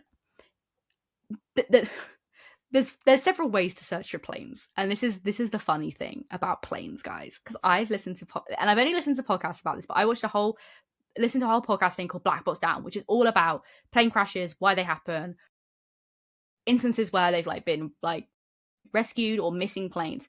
A black box is the fundamental part of a plane because it has tracking signals in the data, and it also tells you the last, like, minute of data of what the pilots say to each other before the plane crashes, whatever. It's called a black box. It's not actually black, it's usually red, but particularly it's usually called a black box.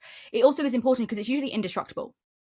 Case in point, usually indestructible. It's the first thing they try and find when a plane crashes. If there's a plane carcass, I guess, it's the first thing they'll find. Inherently important information in that. It tells you the speed, everything you need to know.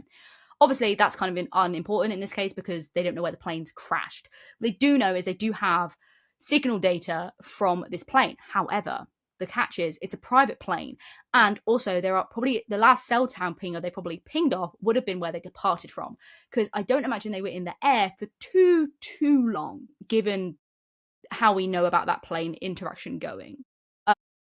They have, but what's fascinating is the fact that technically they have a really easy search window. They know where they were going. They have, if we're led to believe that's where they were going. Yes, but also they make a point of saying, right, when they're getting on the plane, of like, oh, we actually have to go more north due to this storm. Yes, so because it's a private plane, I mean, like, how much? I mean, in the sense of they know where they are because, like, they don't know where. Like, I mean, in the sense of, for example, when, like, the Malaysia flight went missing, they went missing over the ocean. Not helpful. Right. Oceans are big. Oceans take the plane to other places. You crash over land, you have to be on that land kind of somewhere. I know it's not ideal because it's a big place to search, but you kind of have to be there somewhere, right? You kind of have to be there somewhere. Yeah. But what's interesting to me is the fact that because they crashed it in a wooded area, inherently hard to find a plane. If you're not doing land searches, which they definitely won't be, because why would you land search when you're trying to scave a huge area? So they have to be doing aerial scanning. So they need to see something from above. So them writing on that plane was fucking stupid. They were never going to see it, but, you know, I'm not going to criticize them. They're children. But it's like something has to give from above. They have, like, realistically speaking, someone needs to be flying like a little squad plane, a little helicopter over above, and they have to see something. Well, it's also important to note that this takes place in 1996. That's also important because so the technology, that's why, yes, that's what I mean. They literally only have the black box and then the radio tower pings, and all planes, despite if they're private, because of the size of the plane, it has to ping where it is and it has to transmit data when it enters a new land space. Presumably, if they're flying over the Canadian mountains, they have to have transmitted that they entered a new airspace. So there is some sort of, like, log, if that's presumably where they crash, there's some sort of log of them hitting that threshold, because they have to say, I'm coming, because otherwise what happens is planes fucking crash into each other. It's not good. I wonder if they are in Canada, how much that plays a factor that's what I mean. into it, because it's an American plane that's now crashed in Canada. That's also where it becomes problematic, because this is the thing, right? There's 3 different, welcome to airplane facts with me, 3 different things that come under a play. The airspace you crash in, inherently problematic. So whoever's airspace you crash in, they will likely be leading the search. You also have the airplane manufacturer. No fucking idea who that plane manufacturer is. It could be fucking anybody. So probably an American plane manufacturer, but that's an assumption just because it's a private jet. You will also have, likely, I would imagine, family involvement because it's a private plane. So you'll have an insurance company based there, and then you'll also have the fact that because it's American, you'll also have the American, like, I can't remember what they're called, but you'll have their flight team also providing a search. They're going to clash. Canada's likely going to be saying our land especially because of the time period, our land, our vibes. That's kind of how I would see it, and I don't imagine they're necessarily going to be optimistic they're going to find someone. I think that's also the thing here is, given where they've crashed, even if you allegedly think like, okay, let's say we know they've entered Canadian airspace. We know they're there. We kind of know potentially the path we're on. Very like mountainous, wooded, the plane's crashed. I know you obviously still search for survivors. In their heads, they're searching for the wreckage of this plane. They are not necessarily on a time crunch that they probably should be, especially given the fact that it's 1996. Probably don't care as much as they necessarily should, which is why I'm like, they probably did a search for about a month and a half. We're like, it's now winter. We'll come back in the spring, wait for the snow to melt. That's kind of probably their viewing of it. And especially at that, a winter passes even if they think someone miraculously survived this plane crash. They didn't survive the winter. They're not looking for survivors at that point. You'll often see like when planes go missing, which is incredibly rare, by the way. Planes go missing is not something that happens very often, which is why it's such a spectacle when it does happen, because there is so much data on it. Even planes that crashed and went missing in like the 1980s and stuff, it's very, very unheard of that planes just fly off the face of the earth, because you can't fly off the face of the earth. You have to go somewhere. Mm-hmm. You have to transmit something, which is why this is like, it's why it adds an element of like, what is actually going on here? Because they have a gist, they have something, and they aren't doing enough here. And I think that's also the unresolving factor. We have like no information on like the battle occurring like concurrently to them in the wilderness. We have no idea of the fallout that's really happening at all, like genuinely at all. None of the reactions, because I'm like, you know, they're like, okay, the plane's missing. Obviously you're assuming it's fucking crashed because the planes don't go missing. So you're like, well, that's it then. You know, realistically, the insurance company have probably already paid out all of the families. They probably are already pronounced dead. They won't be legally dead yet, because I think it takes like I don't know how long it takes for someone to be missing. Something. Yeah, it's stupidly long. So they're not technically legally dead, but I'm pretty sure in instances of like mass disasters, you can actually still pay out life insurance. These people are probably like in the process of grieving, having funerals and mourning. The airplane team, the last thing they want to do is accidentally fucking find the wreckage with people alive. That is their worst nightmare.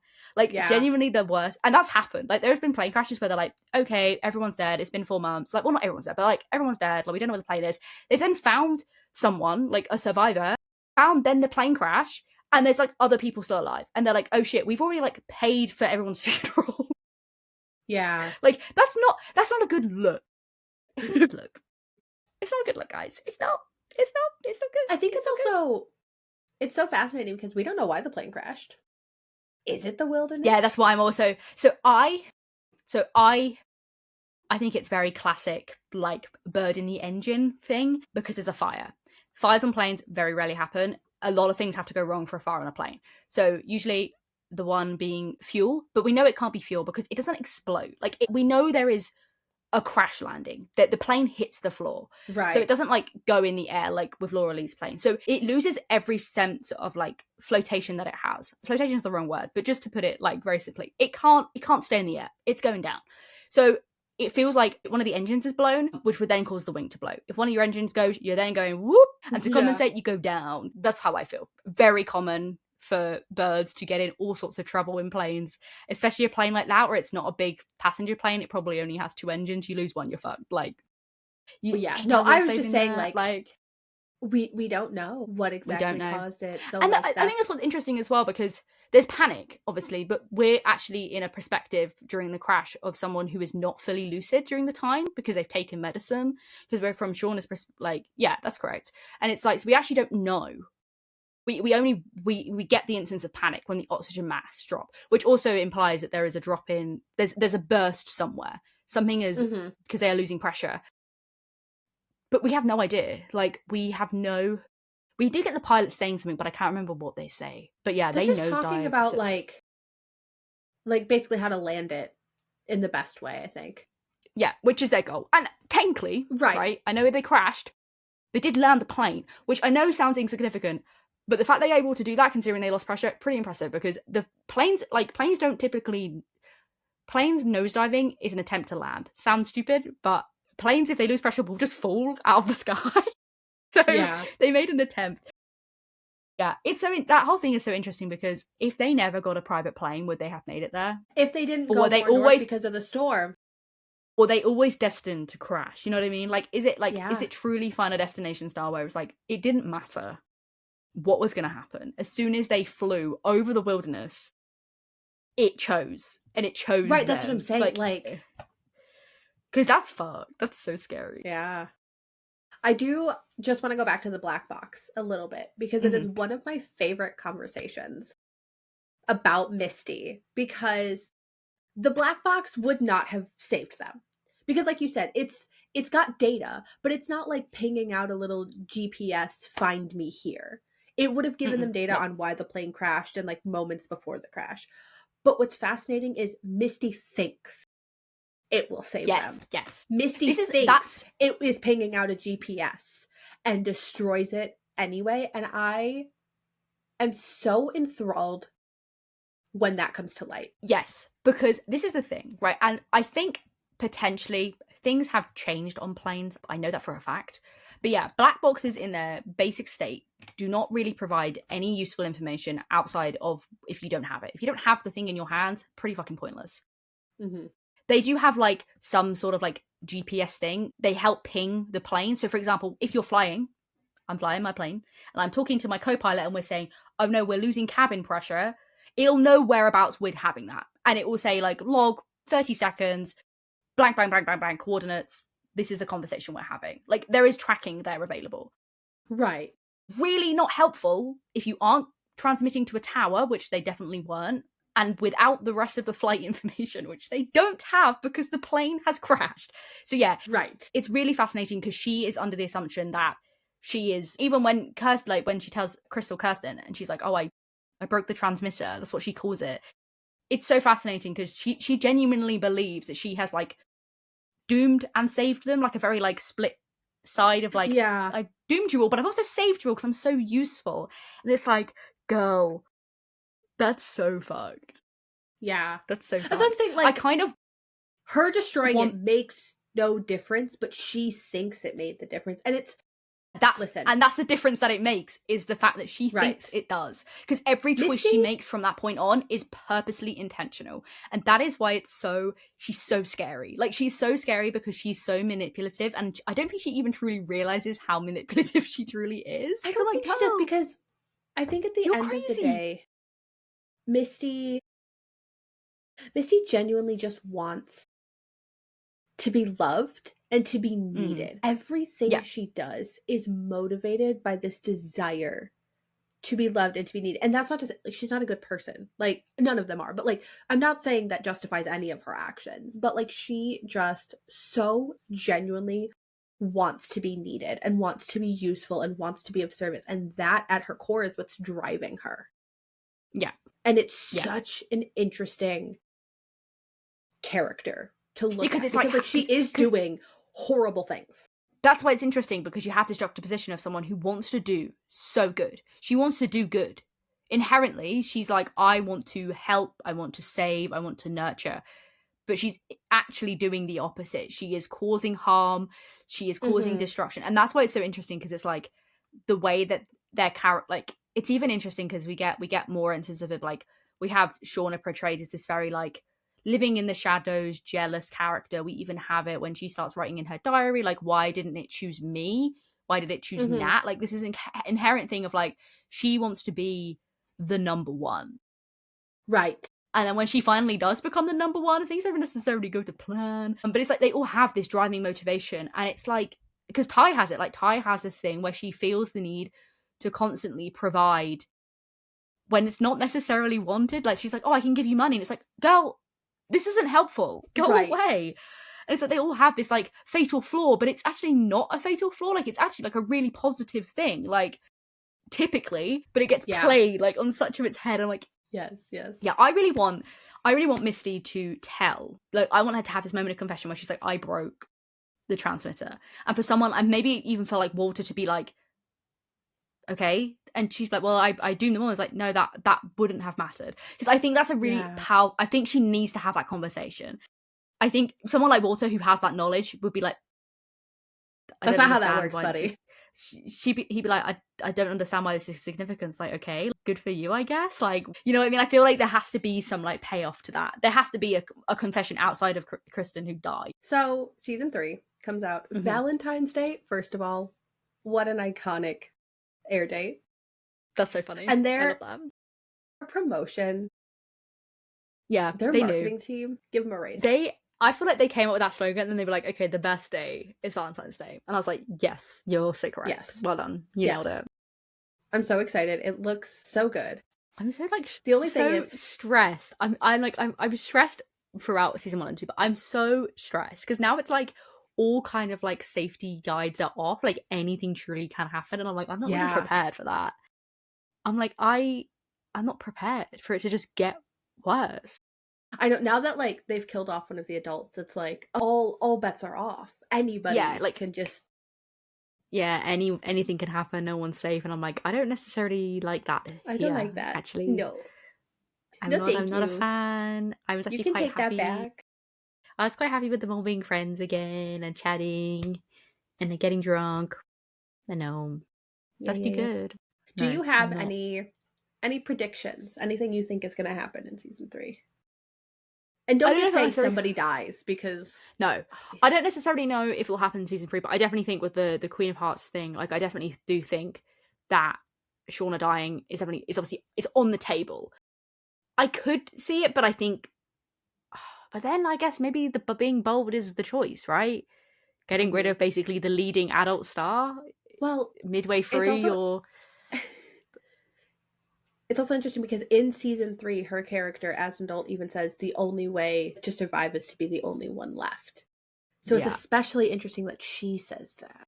That's what I mean. So I'm like, I could see that being on the cards, I think.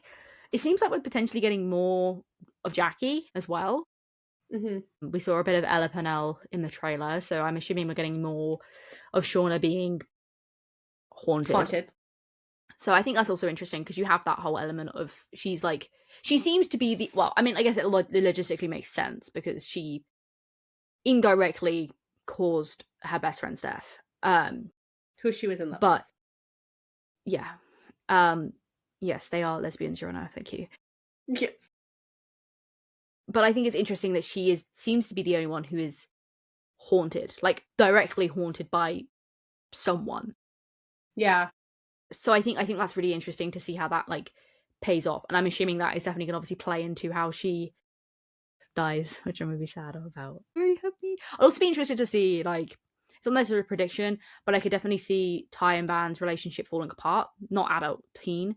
I could see them potentially leaving the wilderness not already separated, as opposed to the belief that, because just based on how they were talking previously, and they were like, oh, when they met up at Jeff and Shauna's wedding, it kind of led to me that they weren't together at that point. I mean, it seems like they got married more or less directly after the rescue, or like close enough afterwards. So I think their relationship's gonna fucking tank to shit. It's my prediction. Yeah. Which, you know, it's gonna be absolutely devastating, but whatever. Yeah, I'm really interested to see Nat as the leader. Mm-hmm. And I'm, like, trying to figure out who I think is gonna die next. Maybe, like, Mari or something. I don't know. I think it's gonna be interesting. I'm trying to remember who we saw, like, in spring in the trailers, and now I can't remember. I know we see Mari, a few of them, because they do, like, the pit girl, like, what's the word I'm looking for? Parallel. Yes, they do. That's true. But, like, that doesn't mean she's going to survive for that long. No, I'm just saying, and I don't think she's pit girl anyway. There's a lot. No, do I? There's a lot of imagery with knives. We see like a lot of like. There's an instance where there's a knife in the adult timeline. It looks like it goes into Shauna's back, but I'm it not actually looks sure. like Misty stabs Shauna, but I don't think that's what it seems like. I don't think that's what's happening either. But then we also see it like when Shauna puts a knife down on the cutting table after, I'm assuming, butchering someone or doing something. Yet some characters turn and look at it. Like I think there's a lot of stabbings on the table. Who would have thought? It's there. Yeah, I think we're getting the instances of people like we're getting more of the background characters be more involved. So I think we're going to get more of a divide. I think definitely the tensions, like we had this a little bit of a divide already between like Lottie and Nat when they were like, you can hunt better. No, I can hunt better. She brought us a bear. Well, I have a gun. I think we're going to get that again. I think that'll reap again. And I think that is where we'll see more tides split. But I'm intrigued. I'm so intrigued by it all. And I just want to know if the coach just hangs out. Like, I hope he lives in his cave and he just dreams of his boyfriend. And I know that's unrealistic. And I know he's going to die. And I know they're probably going to eat him. And I'm going to be sad. And I know they're going to, like, bash his head in with a crutch, probably. And I'm going to be so devastated. And it'll be a whole big thing. And I'm going to be so upset. And I'm sure he's going to be screaming for Paul. And he'll have a flashback to Paul. And he'll think Paul is eating him. And it'll be very emotional. And I will be devastated. But I think it feels destined to happen at this point. So... yeah. It's gonna get very intense because, like you said, like all bets are off now, in the sense that like they've already gone far past the line of like what is morally acceptable. Yeah. They fucking raced across that line. So now it's like, what won't they do? That's the thing, right? It's like, well, we know how ruthless they are. We saw I think it's interesting because that we've seen like escalations. So like the Jackie instance, it's like, and to be fair, I guess also with Harry as well, but with the Jackie instance, it's like, okay, they found this. They're literally starving in winter. It's an ends to a means kind of thing. And then they get to the point where they're like, okay, we're going to do our little ritual. We're going to draw straws or draw cards, whatever.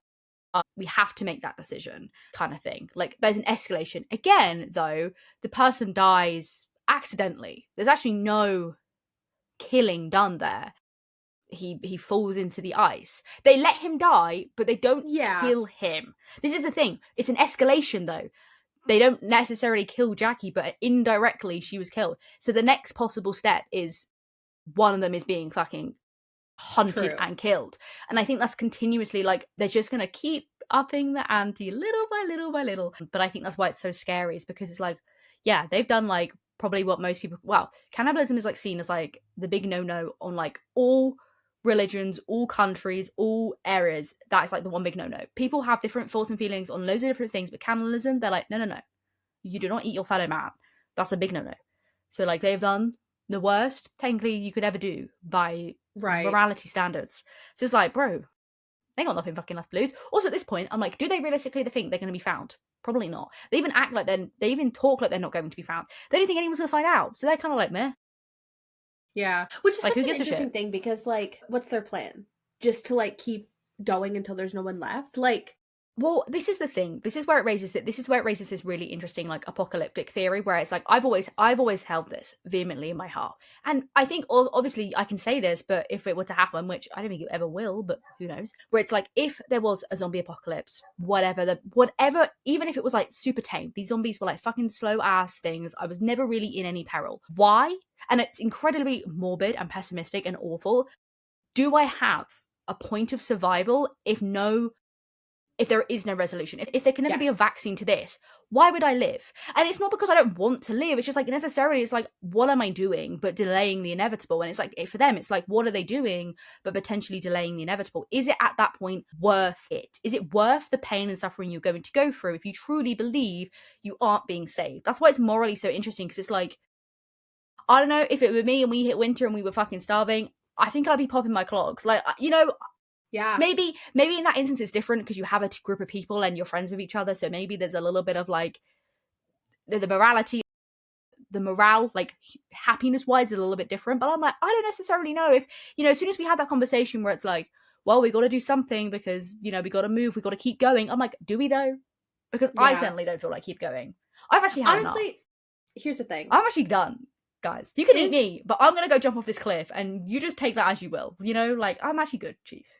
Jackie gets a lot of hate, but she is like the most realistic one in season 1. No, I would be done. This is the thing, right? I think until we hit, and I guess like winter, I guess they also have no diamond tracking time, but I think we can also kind of, I guess you could also kind of tell time through Shauna's baby bump. Very helpful calendar, Shauna, thank you. But I think for me, I would be very, I could manage until we hit like winter and we started losing food. Then I think I would be, I don't think I could help but feel like it was a lost cause. At that point, I could still think we have ways of eating, we have water, we have food, we have each other. There's an element of we could be saved, we have to wait.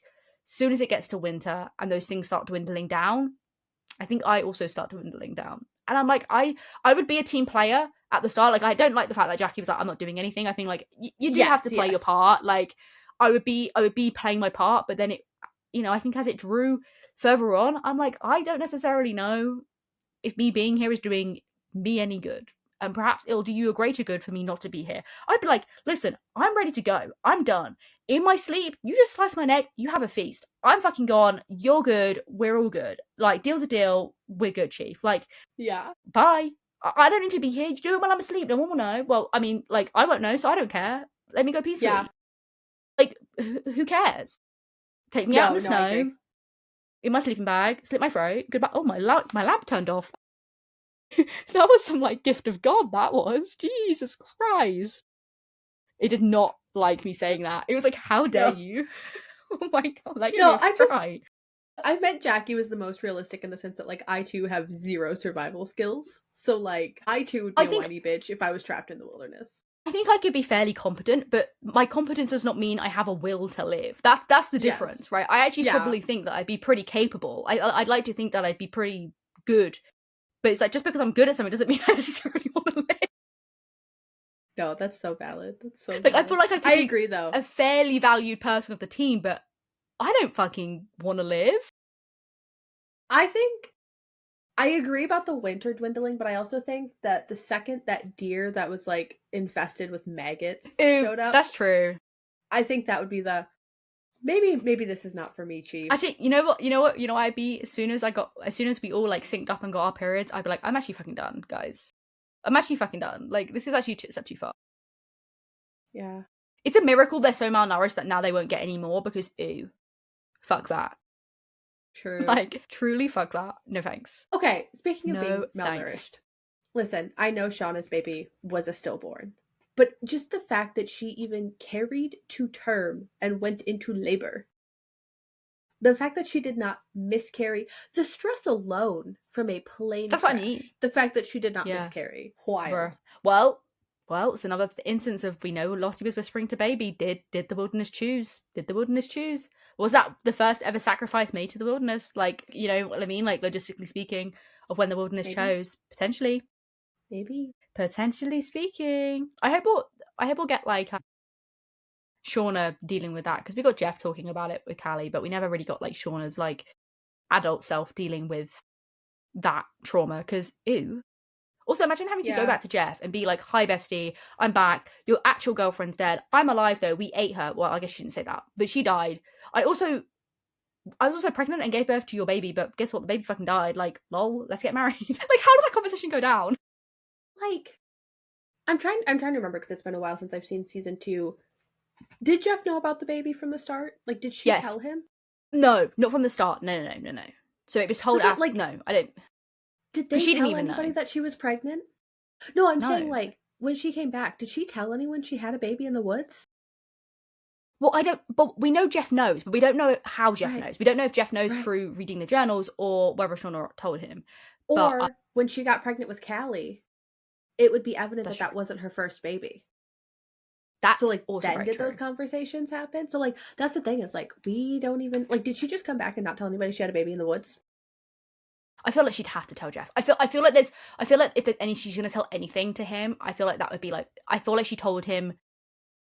I feel like that, because I don't want to say that their marriage isn't real. I think it's more complicated than that. I think it's very, very complicated, and I cannot even begin to unpack that.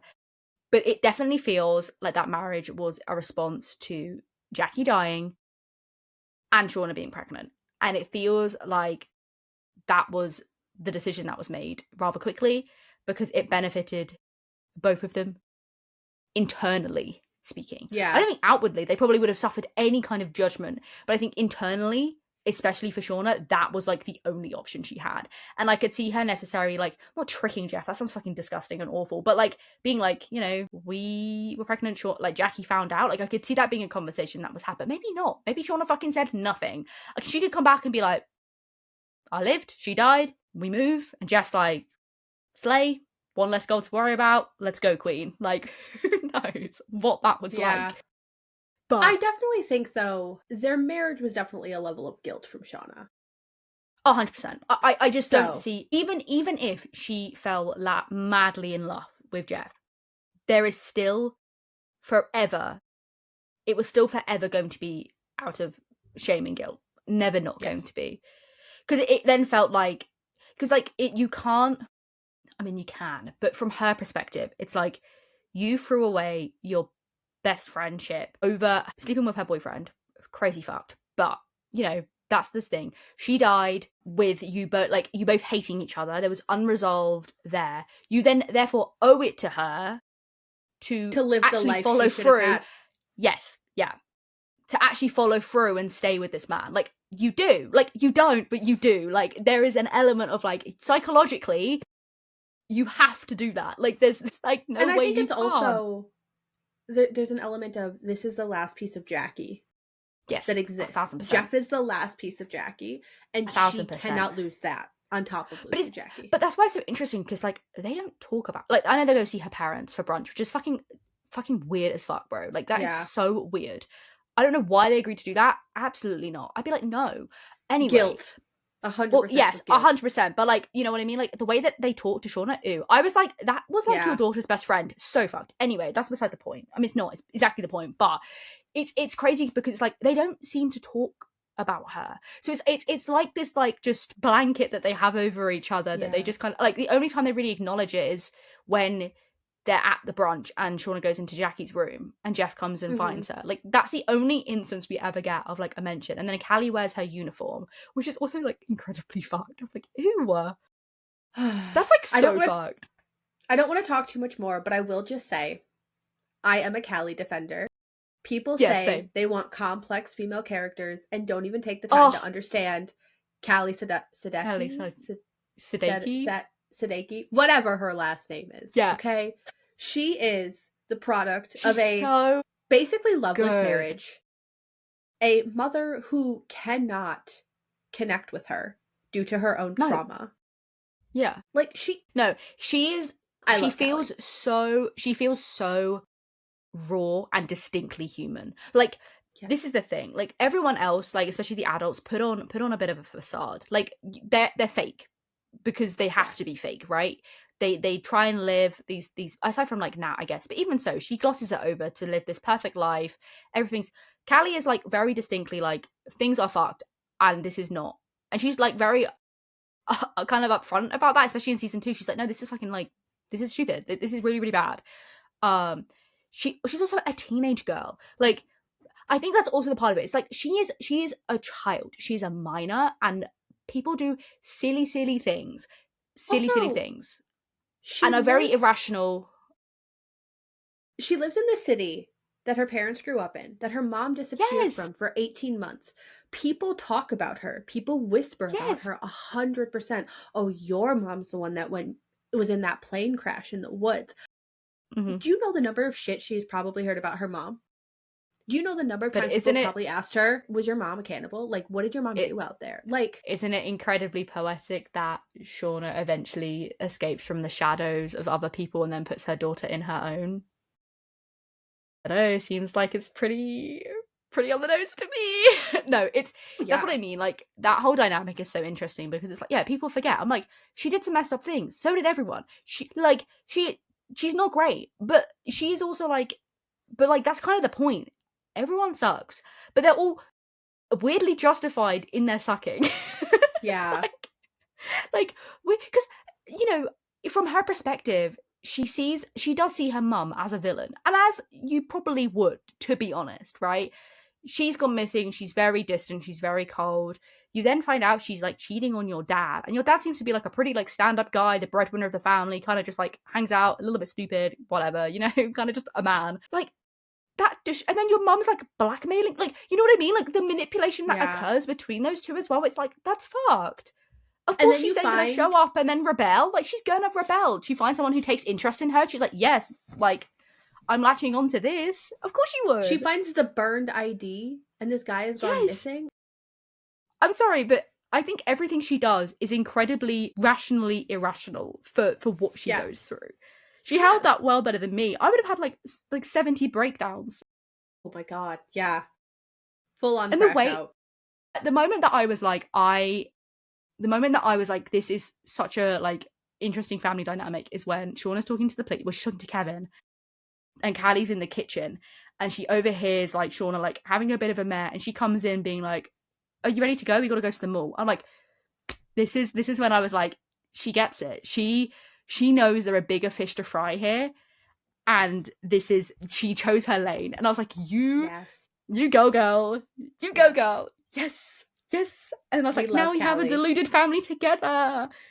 Yeah. And then she fucking shot Lottie in the arm. And I was like, girl. Oh God, forgot. Cray. She's like, shot. And I'm like, I knew she was going to shoot someone. Callie is Shauna's daughter. Shot Matt. Callie is Shauna's daughter. Through and through. Yeah, ain't no ounce of Jeff in that bitch. No. It's only Shauna. Yeah, I love them, and I can't wait to see more of her as well. And I just more. Full stop. And I will be getting more, so I'm happy. Yes, and we will do a recap at the end of season 3. We'll chat about. Yeah, I'll write some notes down. I'll write some notes. We'll cook up some things, some theories. We'll see how right we were, how wrong we were. I guess we didn't really posit that many theories, but still. No. Like, you know. I just, you know what I wish for? Everyone to have a happy time. And they won't have a happy time, so I'm already wrong. I predict there will be angst and trauma. Boo. We all throw tomatoes on stage. Bad take. No. I stand by it. Bad. I predict there'll be one person being stabbed. I predict somebody's going to be eaten alive. And isn't that such a beautiful metaphor for being used and discarded? That's the twinning of cannibalism. Is it a metaphor for this consumption and true love of it all, or the metaphor for being used and discarded? And that's on that note, that's not great. I also predict we're gonna get another great one-liner from our favorite himbo Jeff. I mean, that's a given, bro. One every episode. He's an icon. Listen, I was just trying to like boost us into a positive ending. Yeah, I need some more sassy deliveries. I need him to have another breakdown in the car. That's what I need. Thank you. Oh my god, another I emo need music another moment in dad the car. rock. Yes. Yeah. Yes. I really need that because that really healed my soul. Not gonna lie. You know what else healed my soul? Him playing "Fuck the Police" outside of the police station with his windows down. He just has like, I just need to know what's going on through that man's brain. I'm like, are you okay? Elevator music. There is nothing but elevator music in that head of his. And I have to love the lights are on and nobody is home. No. And he does such a good job with his little fleeces. I mean, he's so beautiful. Like, he's just there. And I'm like, yeah. Yes. What a chicken. Anyway, that's enough Jeff love. I know it's not about the men. Ooh, boo, men. But we have to stand Jeff, so. We do. We love lesbians and we love Jeff. That's the TV show quote. Thank you. Yes. That's your new tagline. Lesbians and Jeff. Or title the episodes, We Love Lesbians and Jeff. There we go. Sorted. No one will know what that means. No. Alright, well, that's it. That's all we got. That's it. I mean, that's not it. We could talk. But we're not. We've already talked. We've talked enough. Yes. Someone take away the microphone. It shall not be me. Hee. I don't know what we'll talk about next. We'll find a topic, I'm sure. We'll chat shit again, as we always do. Maybe if we get a more Until Dawn trailer stuff, we'll We'll talk politely about that. I have many thoughts and none of them are good. We use kind words to describe our feelings. Do we just need to gentle parent the directors of Until Dawn? I think so. I think we do like a PSA towards them. Be like, this is actually what we would like. Please and thank you. Goodbye. Yes. Here's a PowerPoint presentation. Yeah. Don't tempt me with a good time. You know I love a PowerPoint. I know you do. PowerPoint time incoming. Okay. All right. Okay. All right. Cut the camera. We're going. Goodbye. Bye. Goodbye. Thanks so much for listening. If you haven't already, make sure to subscribe so you never miss a new episode. To stay connected with us, then follow us on social media, which are linked in the description. I've been Emily. And I've been Scar. Tune in next time for the best cottagecore podcast for the cottage horrors.